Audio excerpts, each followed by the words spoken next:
You can't make progress with God unless the cross has worked upon your old nature, and it is still working every day to make sure that anything from that nature does not cross over.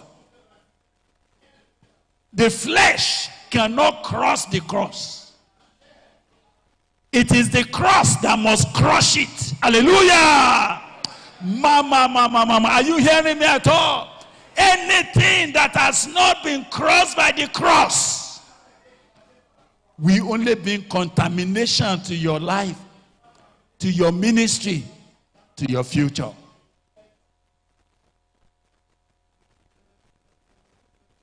As I kept believing God that you will leave this conference renewed, restored, the kind of things that we saw in the life of Naaman when he went